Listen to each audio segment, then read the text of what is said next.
Welcome everyone to Films with the Women in My Life. My name is Brennan, and joining me tonight is Mama Kay. Hi everybody, how's everybody doing? How's it going? Oh, we're still going. End of September, catching up on stuff. We got catch-up show coming. The best day. Sorry, I have to interrupt with the best. My two favorite holidays that are not regular holidays are September 21st, because do you remember? And Groundhog Day. So one Groundhog of them Day is in awesome. September? I thought it was in like February. No, it's February, but those are my two favorite non-holiday holidays. So. Oh, gotcha. I thought you were saying just in September. Mine's the daylight savings ends when we get the extra hour. 25 hours a day. Oh man, I could do so Love much it. with that. It would be amazing. The worst is the other one, the 23 one. Yeah. Beetlejuice is what we are doing tonight. We are returning. I guess not returning. We never talked about the original Beetlejuice, but it's Tim Burton's Beetlejuice. Mama Kay, have you seen the original Beetlejuice? What did you think about it when it Yeah, came out? I saw the OG when it first came out, and it was probably the first Tim Burton thing, right? Pee-wee's Big Adventure before this, but this is his in that vein. I mean, after this was Edward Scissorhands, which I really love, but this was something cool to watch, and it was pretty fun. And I had never seen the original all the way through. I'd seen clips on TV and I guess more accurately YouTube and TikTok and whatever else. I knew the beats going in, so I watched for the first time as a 30-year-old man, the original one in 2024, just before going to see this Beetlejuice. Oh, smart! I should. Yeah, I had never seen it before, so I don't want to give away my thoughts on the original yet. I guess until we get into this one, just to kind of keep it all. But I had to catch up on the original so I could be familiar with the new one. And this is what Beetlejuice is about. 3 generations of the Dietz family return home to Winter River after an unexpected family tragedy. Still haunted by Beetlejuice, Lydia's life soon gets turned upside down when her rebellious teenage daughter discovers a mysterious portal to the afterlife. A bunch of other stuff happens. It's very run-around-y kind of movie. 77% on Rotten Tomatoes, 81 with critics, 7 IMDb, 62 Metacritic. Michael Keaton is back as the titular Beetlejuice. News has Winonna Ryder, Monica Bellucci, Jenna Ortega, Arthur Conti, Willem Dafoe. Catherine O'Hara is back as well. Not the husband. He's kind of back, but we'll talk on that. And what was it? Part of him. Part of him's back, yeah. The actor not back because of reasons, no. But we will get into that, and we will get into spoilers. If you haven't seen Beetlejuice still hanging out in some theaters. Pretty big release, so I imagine it might even hang out all the way to Halloween. Not impossible. Halloween, so. Yeah. It's making money. What is it at? 330 box office on a $100 million budget, so $100 million. That's a lot to spend. I heard 150, but okay. Maybe with advertising, or I don't know, because I think budget is like straight production budget. Because I've always heard that like to make money, you basically got to triple your budget in income, because you got budget to actually make the movie, and then advertising, and then I guess I don't know, leftover tax shit. I have no idea, but under the table stuff. I've always heard you had to. Yeah, I've always heard you had to triple your budget basically to be like greenlit for a sequel, or like if you're a director and writer, you get another shot or whatever. Like. Yeah, that's what you're aiming for. Yeah, but we're 30 years into the sequel, or 30, 35 years? Yeah, what are we, we're 25 years post-sequel, so it's 25 years, okay. Kind of atypical. And I know that there was other Beetlejuice sequels hanging around from like way long time ago. I think I've heard Beetlejuice in Hawaii was like spec scripted and like got pretty far, but they never... I thought that would, something like that would be interesting. Tim Burton lost interest. I think he's very mercurial. He's made many things. Beetlejuice, going to spoil it now. So now we are in present day in the new Beetlejuice 2024. Lydia Dietz is the host of a supernatural talk show called Ghost House. She's kind of like sold out, I guess. She is now modern day Winona Ryder, where she's kind of like timid and scared and freaked out by everything, as opposed to precocious young Winona Ryder, who was like a smartass. So she's playing the older Stranger Things version of Winona Ryder in this one, and she's estranged from her daughter Astrid after her husband Richard died in the Amazon, piranhas or something. And during one of her episodes, Lydia hallucinates seeing Beetlejuice in the audience. She's like, "Oh, Beetlejuice back, well, freaking me out." Other things that get the plot rolling. Lydia, stepmother Delia, that's Catherine O'Hara, learns that the father has, from the first film, has died in a plane crash at sea, which they show in a lovely little claymation montage. I love that part, actually. Yeah. Yeah, there's some creative stuff like that in this one. A couple other scenes like that too. Winonna Ryder has a love interest in this. It is the douchey Justin Theroux playing a douchey, creepy Justin Theroux archetype. He's kind of like a nice guy, like almost like in quotations nice guy. You know what I mean? Like that, like gentle, soft. I've been reborn kind of guy. But we're gonna learn his motivations later. Yeah. Jenna Ortega is our fresh-faced newcomer, the daughter, and she strikes up a relation, like a lovey-dovey little kid relationship thing with what's that guy's name? The neighbor. He's like a neighbor. Tree guy. A neighbor kid. Tree kid. Yeah. There's a kid. He's in a tree. They meet cute or whatever, and he's like, oh, they bond over what are they reading? Some pretentious literature that's too big for their age, and so they bond over that because that's what. Yes. That's what they do. Yeah. And we are reintroduced to Beetlejuice, who's down in he's running like he's running some sort of thing with the small head, big shoulders people, led by Bob. Who's the main... Bobs.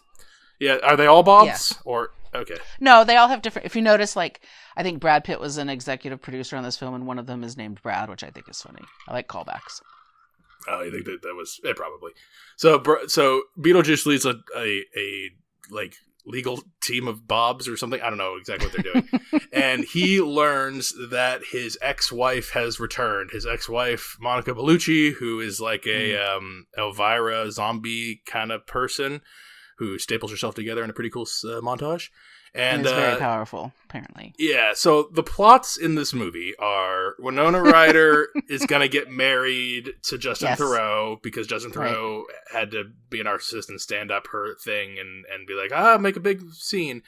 Catherine O'Hara and the husband is looking for her husband in the afterlife. She gets sucked into there. Jenna Ortega and the dead boy, they have a plot going on. Monica Bellucci walking into rooms shouting, "Where's Beetlejuice?" 3 or 4 times. Right.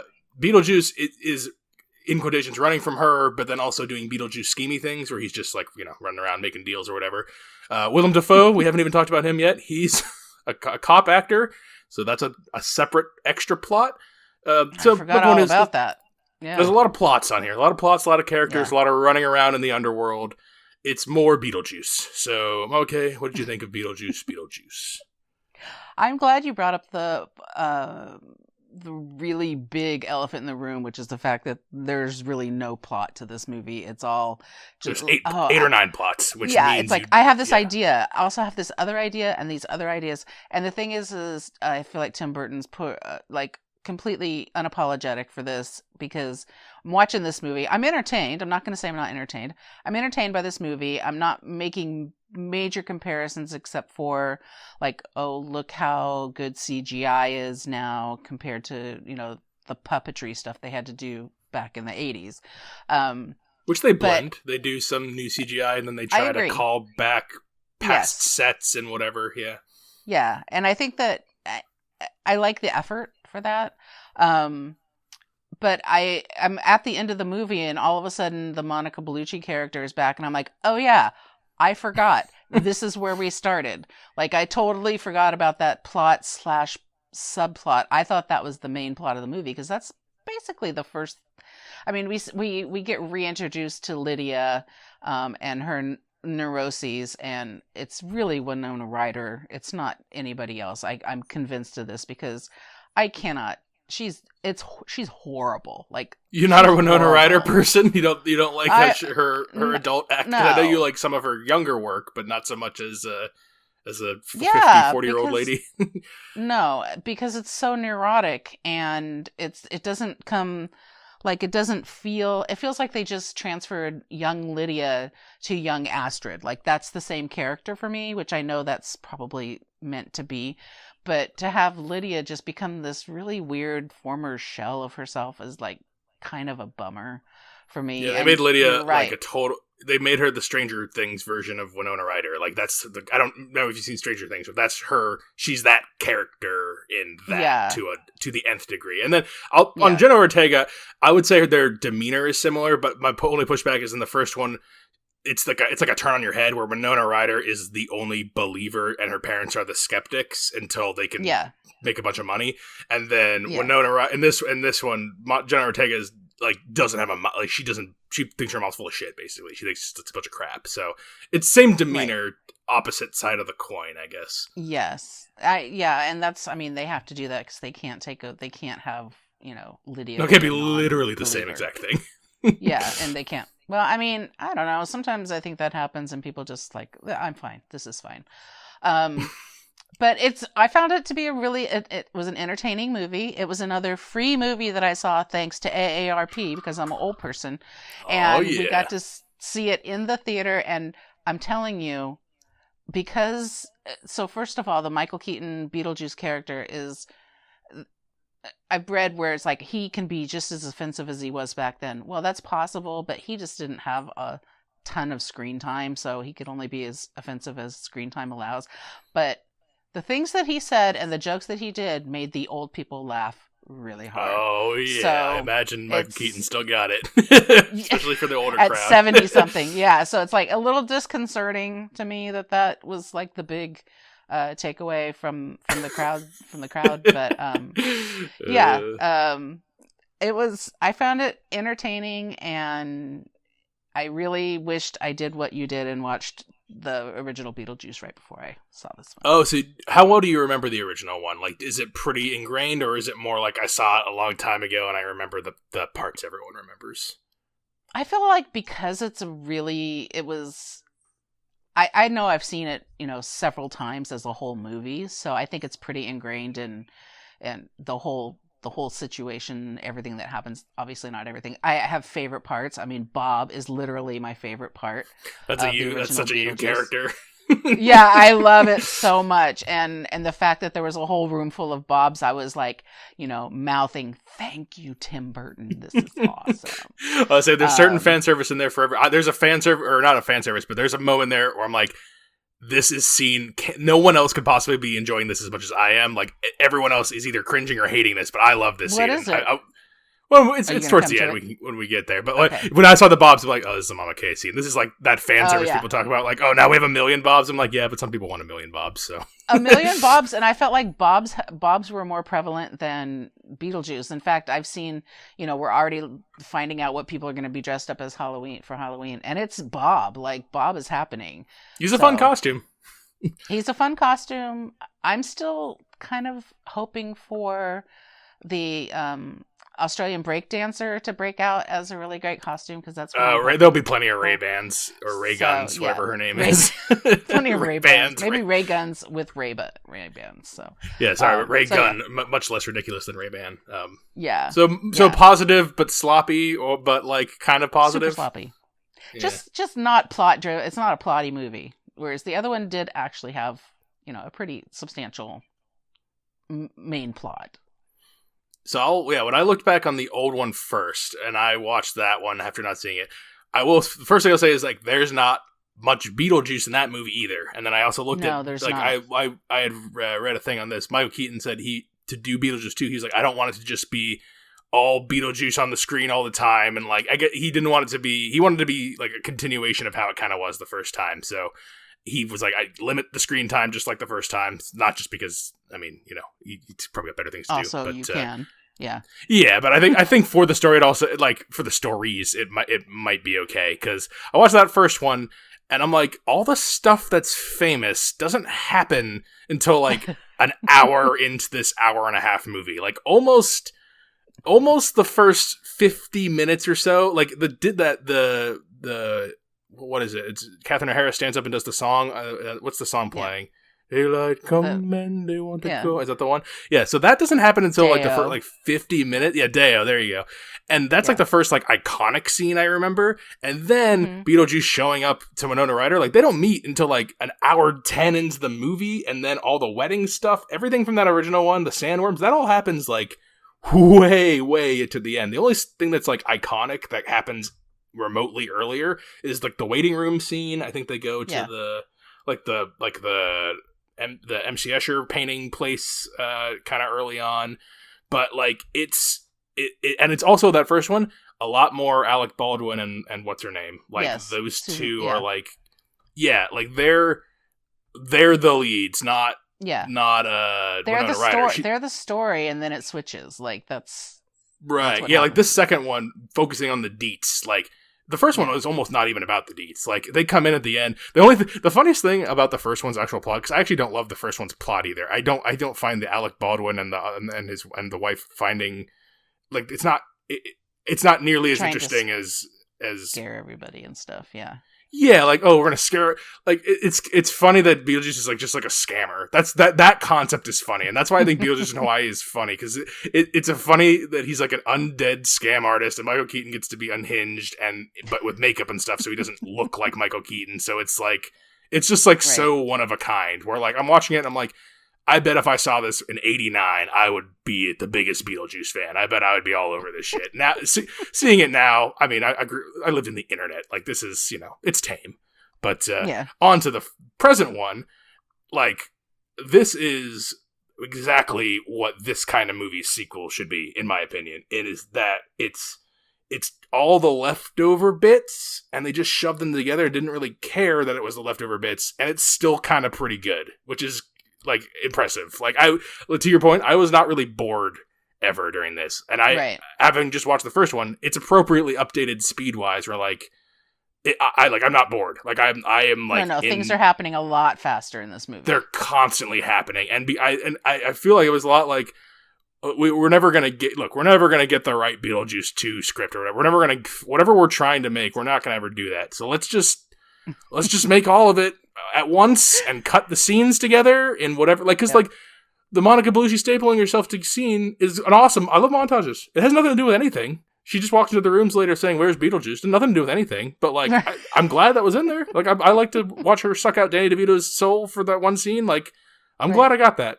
And then like, what's one we said earlier? The claymation scene. I'm like, creative. I haven't seen him do. Like, I've seen Tim Burton flex a lot of muscles, but I haven't seen this specific muscle. This is cool.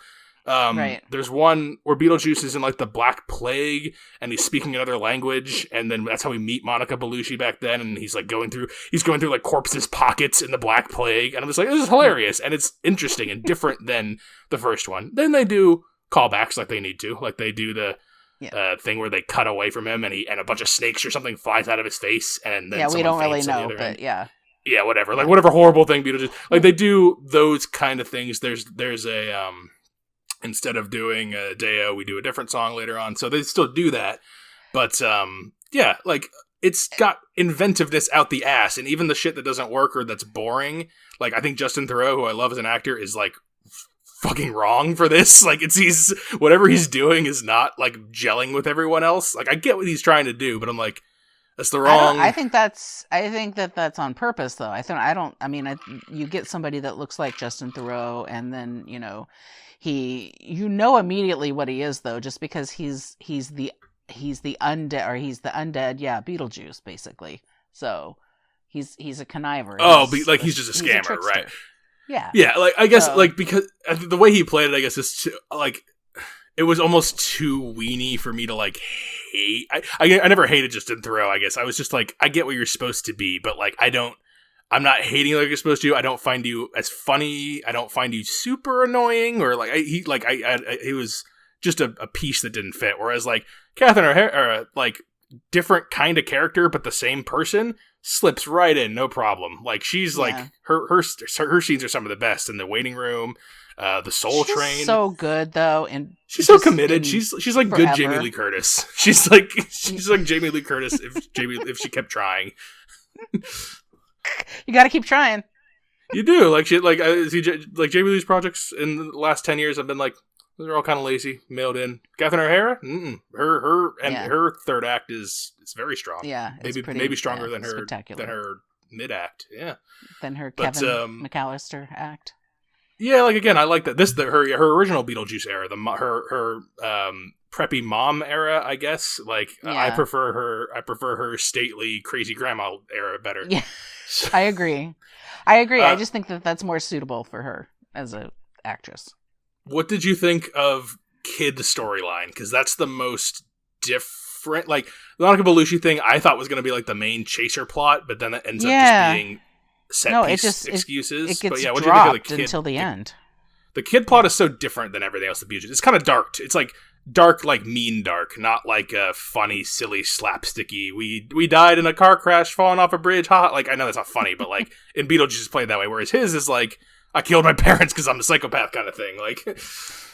Yeah, that was a little dark. I knew something was going on with as soon as they went into the house, she meets him in a tree house outside of his house, and he invites her into the house, and she goes inside. There's a reason you don't see the parents' faces or whatever, because that's the Beetlejuice trick, right? There are people from like my generation that are convinced that they know what the Beetlejuice face is, quote unquote, the Beetlejuice face, but no one's ever seen it. It's one of those tricks of the mind. Beetlejuice face? Yeah, the face. You know the face he made when the snakes come out, and you only see it from behind. Oh yeah, yeah. Like people think they know what it actually looks like. Yeah, you only ever see it from behind, but people are convinced, at least people of my generation, are convinced they've seen the Beetlejuice face, and I'm like, you have not. Oh, like a Mandela effect, or like a Luke. Yeah, on your father. Exactly. And Gotcha. they're like, no, it looks like snakes and everything coming out of his face. I'm like, but you've only seen the back of his head, so you don't really know what it looks like. Because even your dad was like, oh, they only showed it from behind, and I'm like, that's what they did in the original. Yeah, and we saw Beetlejuice the musical, okay, in between. How was that? Within the last year or so. It was good, but it's a long thing. Like it's too long. Is it faithful or not? Like, does it actually follow the original story, or is it like different?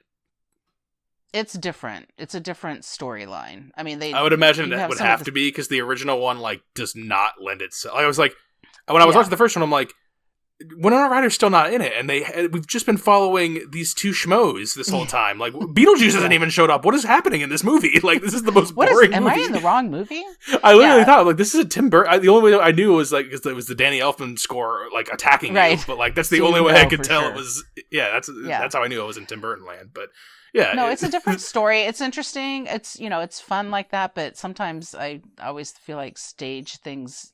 They feel like they have to make them 2.5 or 3 hours long so you can have an intermission. And I'm like, there's a lot that I don't care about. But even in that, they have a quote Beetlejuice face, and it's from behind, and because nobody knows.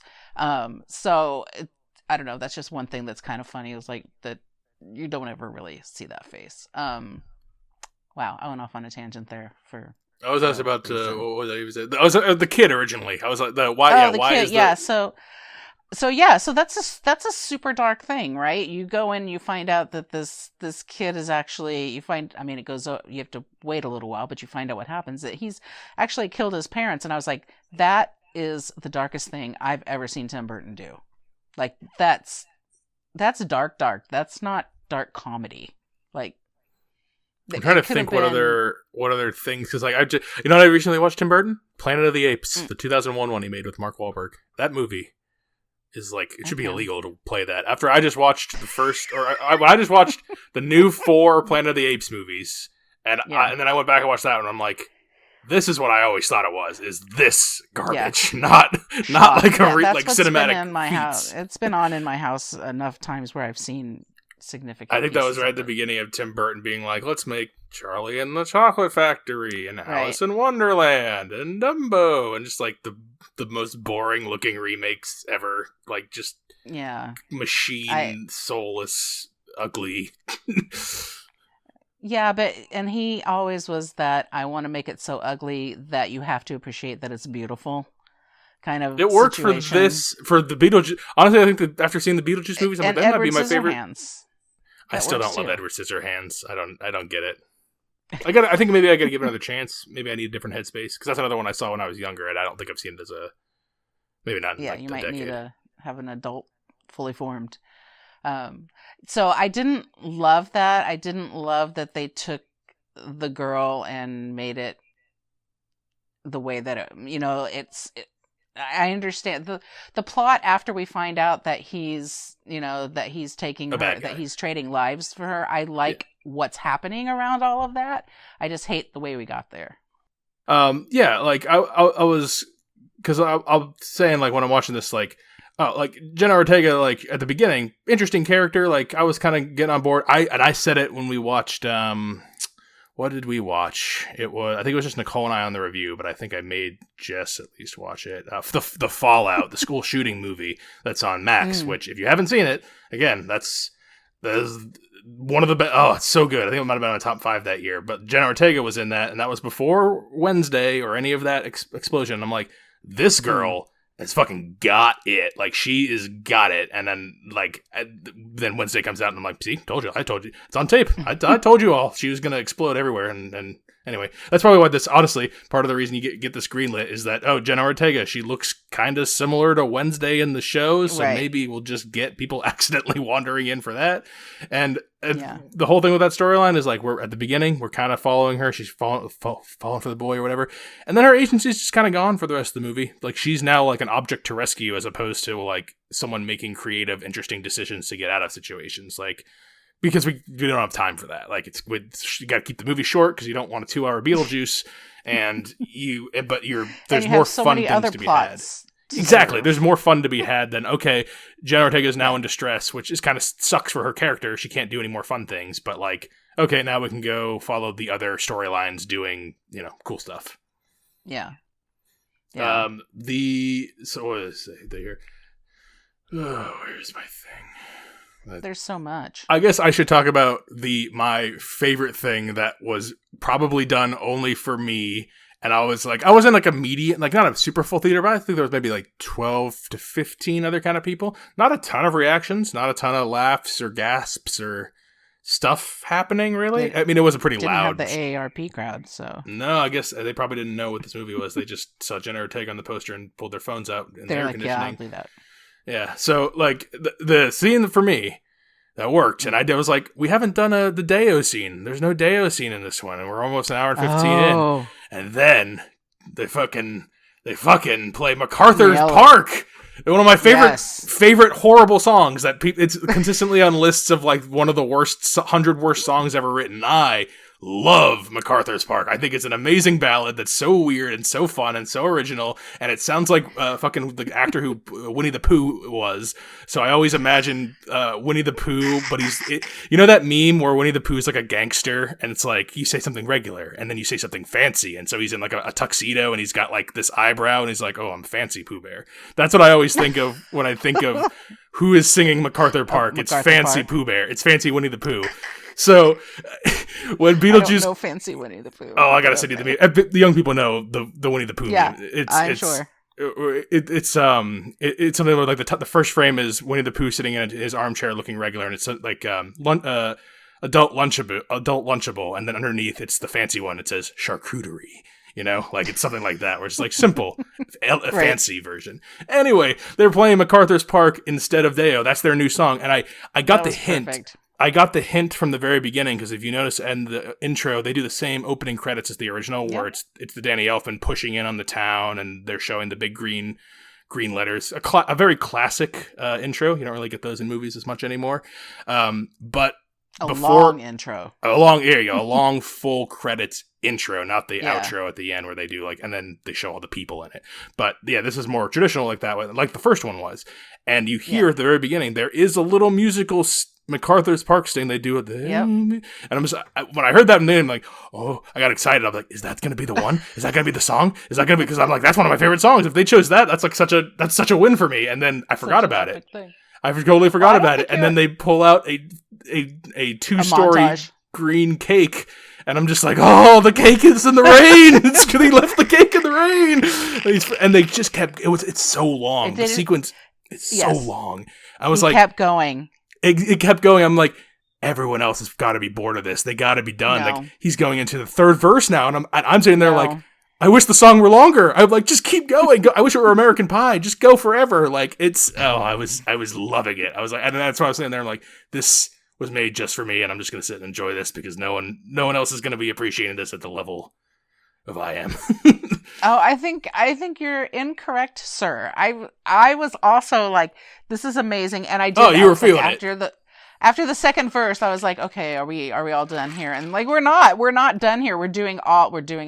I'm surprised you're usually a brevity is the soul of wit kind of person. You usually don't like to indulge in those kind of things. Yeah, but this is the perfect. It's the perfect one to do it with. It's the perfect one to do it with, and I think that's part of the reason why it felt so fun to me is that nothing was taken seriously, but the important things were not shortchanged. Like this was the best part. Had nothing to do with anything. Nothing to do with anything. No, all the best parts have nothing to do. The where he's going a graveyard robber in the olden times, and she staples herself together and sucks out Danny DeVito's soul. None of that's nothing. It's nothing, but it's great visual, audio, interesting, fun, creative. I mean, yeah. People on LSD made this movie because there's no other explanation for it. And the fact that they showed it to somebody and they're like, this is perfect. Like this is what we're going to go with. This is the final cut. It's shocking.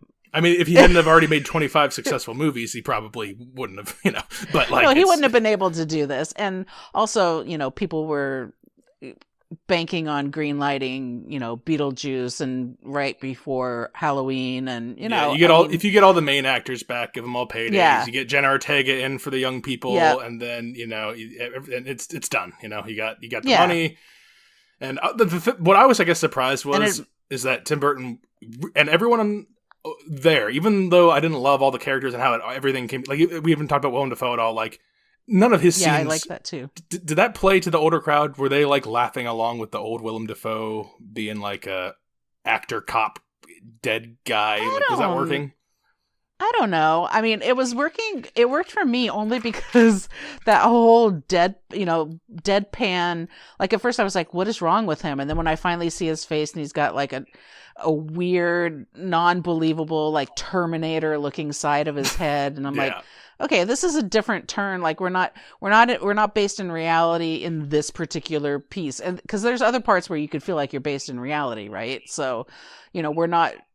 Like, even Beetlejuice, when you see him, does not look unreal. I don't know how. No, he just looks gross. He doesn't look like... He's just a gross guy with some makeup, and, like, you could be like, there's something a little extra uncanny going, but you would, if you saw Beetlejuice walk on the street, you'd be like, that's a weird, crazy costume, not like, oh, reality's breaking. Like...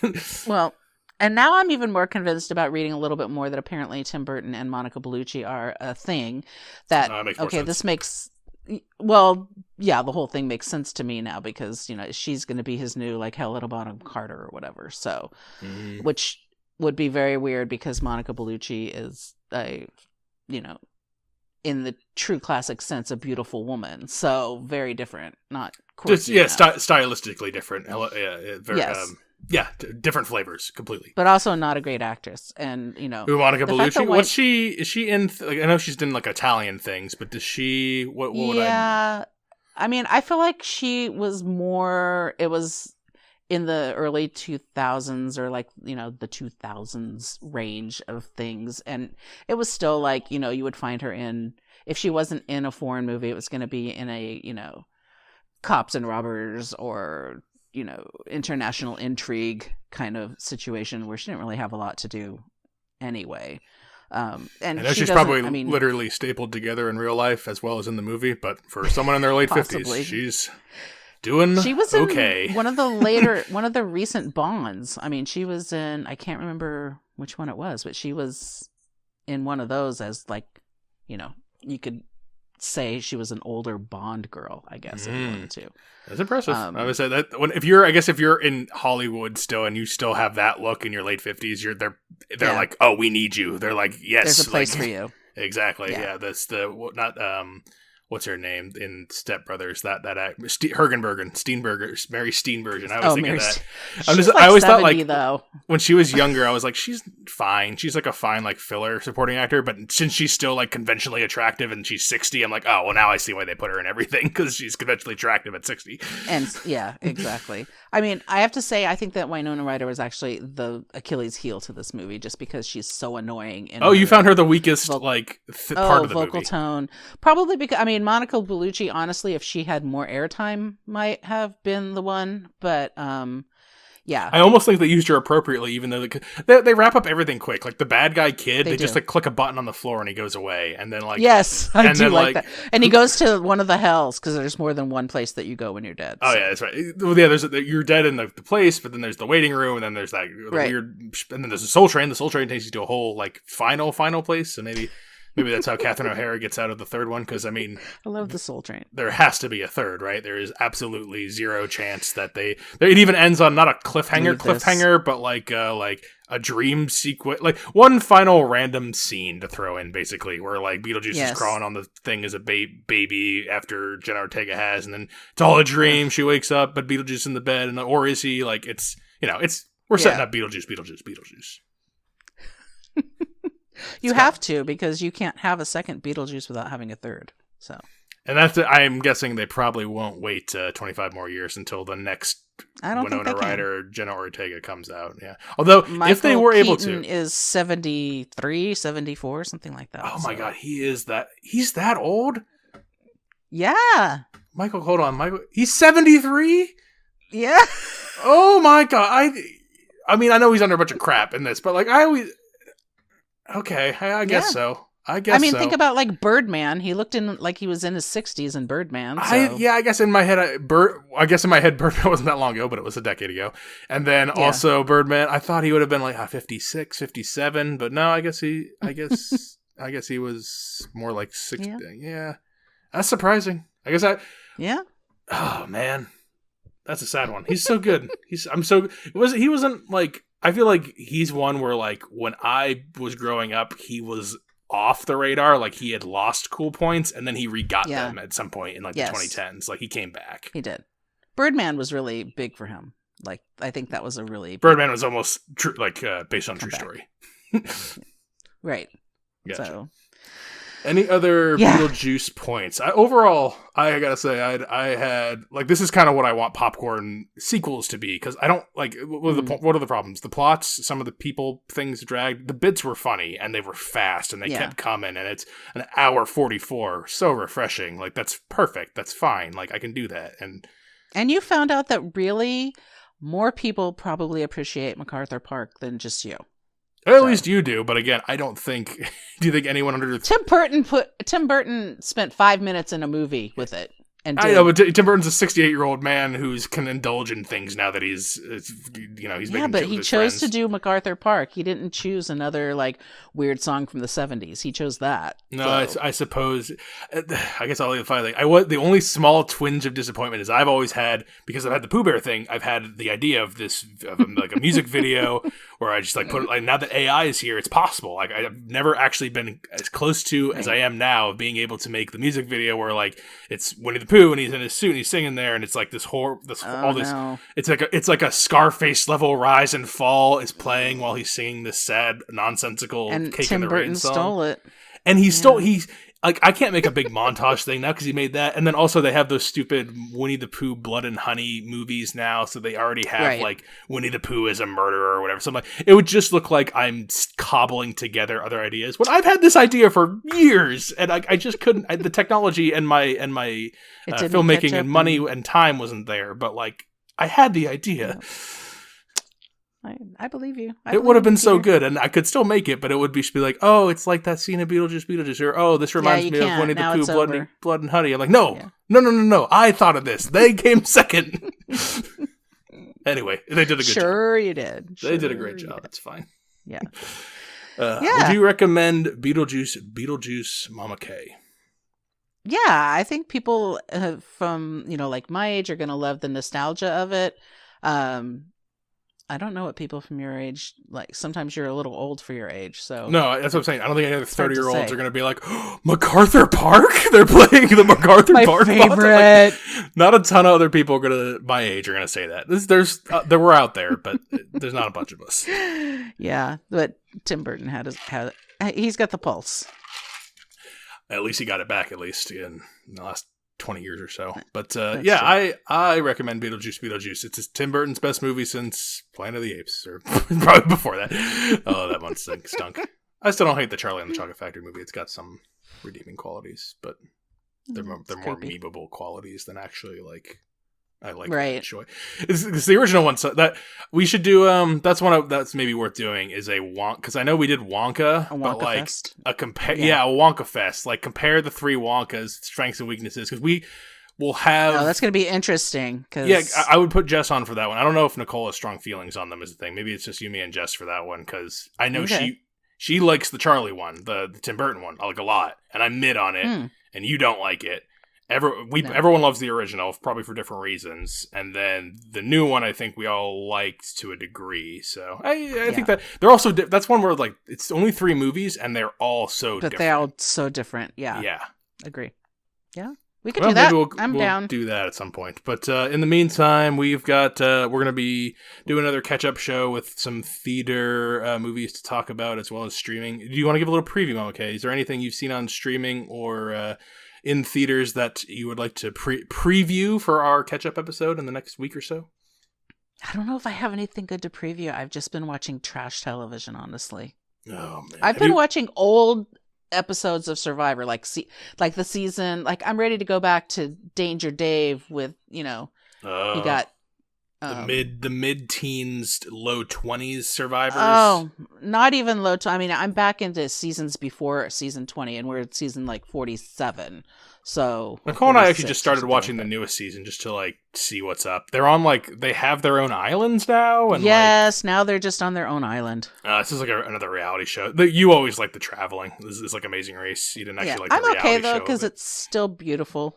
No, it still looks nice. I like the challenges. They're cool puzzles and stuff. But what I realized by watching one of these older episodes or the older season is that they used to be so much more physical, like challenges, than they are now. They're physical in that their endurance or they're like going through an obstacle course. I mean, back in the day with Russell Hantz fucking, in the dirt and mud wrestling women. It's like, what is going on here? Oh, I forgot about the wrestling ones. They did have those too. Oh my god. Oh, some of the water ones where they would like drown each other and shit. Like where they would do like a water polo kind of game and people would like smack each other. Like they would go hard. The one I watched was Survivor Tocantins, and I think Tocantins one of the best.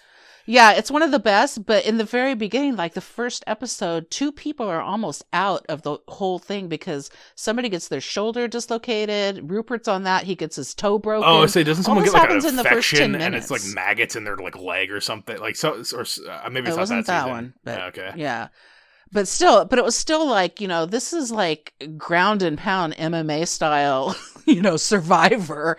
And it's like, now that I look at this one, I'm all like, yeah, I mean, there's still, the obstacles and everything are all still, you have to be fit and all of that, but you're not going, toe to toe with somebody who wants to kill you is what it feels like. The worst of the obstacle courses now is like, and they've always done this, but I think the hardest part now is that you do a really long, exhausting obstacle course, and then you solve a puzzle, or like a weird, or like you have to balance a thing on a bunch of stuff. I'm just like, they do all this exhausting stuff, and then you have to use like mental or like dexterity or something, and you're just like, that's garbage. That's because then if you build a lead, it's gone because like it all comes down to who still has like any brain left at the end of it. Right.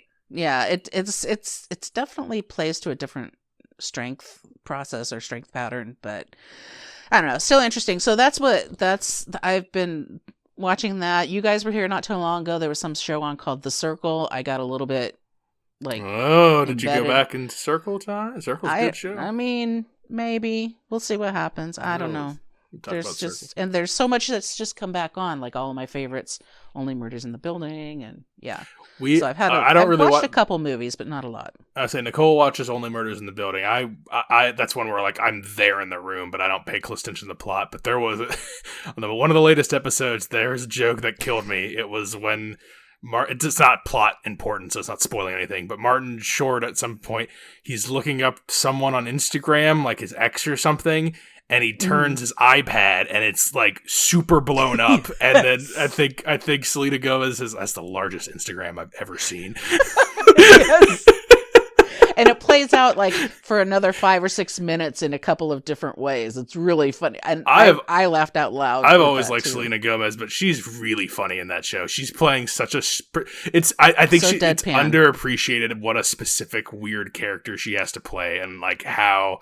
It's one of those things where like people brush it off. Oh, that's probably just how she is. I'm like, no, she's doing something very specific right now, and it's actually pretty impressive playing off the Martins. Like it's all three of them are though. I mean, they're a great trio. All specific to themselves. I'm waiting for Chevy Chase to show up. It has to happen. I'm surprised you aren't more annoyed by Steve Martin, because he seems like the kind of protagonist who would bother you with his indecisive old manness.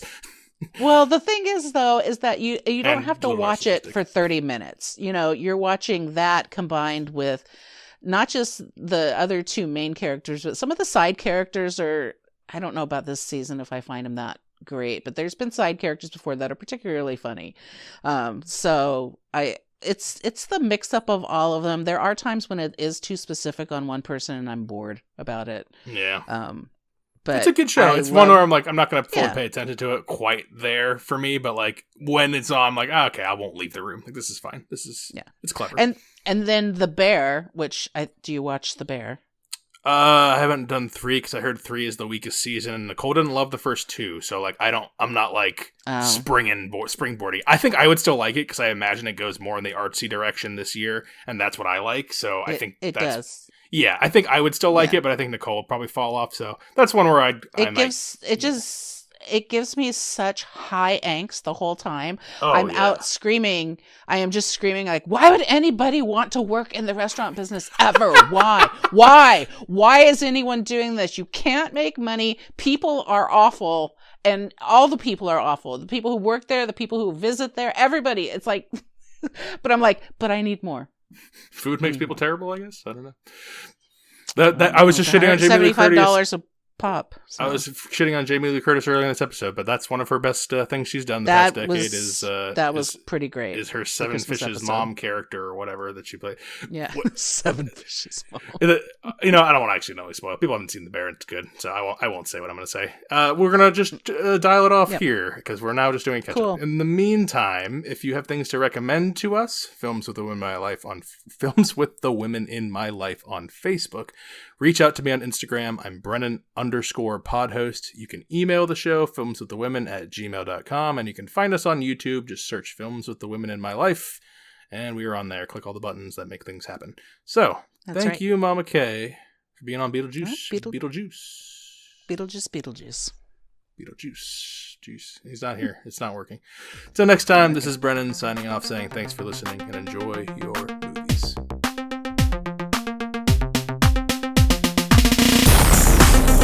Thanks for listening to Films with the Women in My Life. If you enjoyed being a listener in our life, please rate and subscribe on Apple Podcasts or on your favorite podcast app.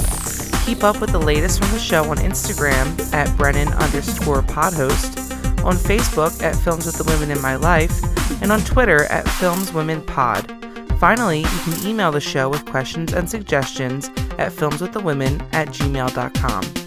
Original music for the show was created by Ian Burke and Chris Iwanek. Original artwork created by Nicole D'Alessio. This show is produced by Brennan Snyder. Thank you again for listening and enjoy your movies.